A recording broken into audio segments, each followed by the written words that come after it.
What is going on, everybody? And in this video we will be doing a comparison on, well, most likely the two best Rallycross vehicles in the Crew 2. So starting right off, we have the Cadillac Escalade Enforcer unit here, which is my overall favorite Rallycross car to be running on anything.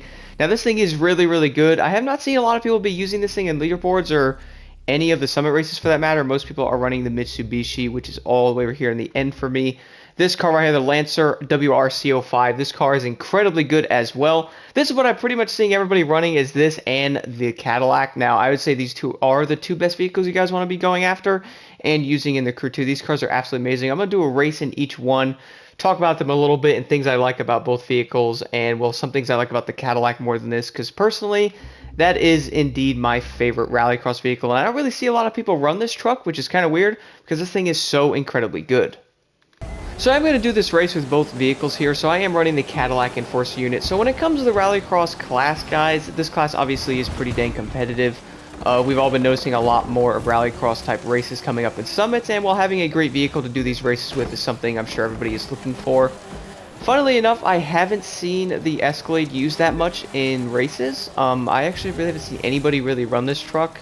Most of the Rallycross races I've come across, everyone's running the Mitsubishi WR, which obviously that car is incredible. I'll be talking about that car next in this same race here.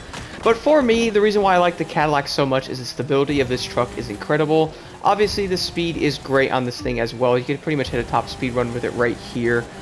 So right there, you guys will see going down the hill, 191 there. Can't really go much faster than that with these unless you're slipstreaming somebody. But 190 with Rallycross is pretty crazy. And a lot of the cars do struggle to get higher speeds with these, but luckily the Cadillac and obviously the Mitsubishi are pretty incredible. I've been noticing a lot of people have been running that car mainly because of probably the speed and all that, which I'll get into when I'm driving it. But this truck is just amazing. I feel like more people should give the Escalade a try here. Now, I know these cars aren't too much money, I believe, mainly because they're not in like the hyper class or anything, so they're not going to be insanely high priced, but the stability and turning of this truck is mind-blowing to me, and the speed this thing can get on races. Like, I actually beat a lot of the other Mitsubishi times driving this on the races, which I think why I think some people should give it a shot. Brakes are pretty dang good, as you guys can see right there. Pretty much hit the L2, not even that hard there, and the truck stopped very good. Flying around this turn, they're gripping it almost in the same lane there at 115 miles an hour. This thing has some incredible speed to it, and I do think people should give this truck a try. One thing that attracted me to it the first time was when I started using it, I was using it on those weird, like bus type of missions, and I couldn't believe how good this thing was with speed, so I tried it on some races, and surely enough, this truck blew my mind with the speed and what it can actually do. This thing really is amazing. Now, many people are wondering, does it, like, being a truck affect it compared to the car? I would say no overall. I do think more people should try this thing out, though, because it's just so fast, so good at handling.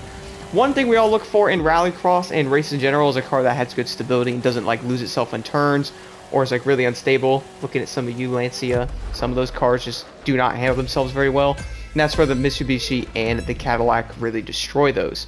So anyway, let's jump into the lovely Mitsubishi right now. So I wanted to show this, by the way, everybody. So if you guys are wondering, looking at some of the leaderboards on these races here, so let's check out this leaderboard on the race that I'm testing these cars on. You will notice that the top players are all running the Enforcer unit here, and you keep going down, you'll start seeing other vehicles pop up and all that. Mitsubishis, but I noticed the Escalade and the Mitsubishi seem to be like basically in a battle with each other. Both these vehicles are amazing, and you really can't go wrong with either one. I do think some are good and bad in their own ways. Personally, I think the Cadillac is my favorite, but this car is still incredible. So overall, when it comes to acceleration on both of the cars, they do seem to be pretty similar. The thing that changes the Escalade a little bit is the RPMs are way lower. It's like almost 5K on that car, a little lower than 5K actually, so it is going to obviously have to be shifted more if you are in manual. This car has higher RPMs and all that, and you guys will see that my stability of this car isn't the greatest, mainly because my build on it is actually pretty good, but I don't know, the stability for me on the Cadillac is much better. This car is very quick, but let's shift it all the way into the max gear here, get up to speed. So as you guys see, this car is very quick as well. It handles very well. It goes around turns very nicely. It sounds really good doing it too, I have to admit that. So now we're here. So stability wise on this car does seem a little bit different. So right here, 187, so basically the same top speed, about 190 on both cars depending on the road you are on there. And then shifting it seems very seamless there. Speed up a little bit with Nitro Chemist. The brakes on the car overall are pretty similar to the Escalade as well. This is basically a which is best video, and personally it's more of like both are best, I guess. Honestly, I mean, both these cars are pretty incredible here. You really can't go wrong. I do find the stability on the Cadillac a little bit better. I did experiment with the build on this car a little bit, and I don't know, personally, I think that truck just has more stability in this car. It doesn't matter what I did this thing and tuned it for a while, hours on end, and that truck just, for me, is still better. So 180 miles an hour in these, pretty average there. Normal for the Rallycross. At least some cars can get there easier than others and hold their speed, but handling is the big part here. So you guys will notice I'm going around the turns at a great speed with the Mitsubishi as well. The car really isn't struggling at all.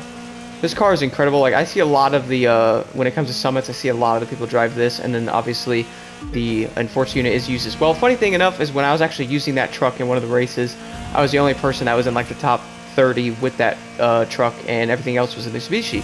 Both vehicles are amazing. So right here you guys will see 188 miles an hour there. So basically your top speed on this thing with Nitro Chemist. Can't really go wrong there. Let's cut this corner.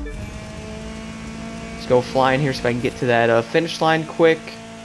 This thing really is amazing, and I highly recommend giving both cars a try, guys. Like I said, this is basically a which is best, but I think it's both are best. Both these vehicles are amazing. I'll show my settings on both cars if you guys are interested, but I wanted to show this because these cars are pretty much in every leaderboard everywhere, and I don't see any other rally vehicle used, so definitely check them out.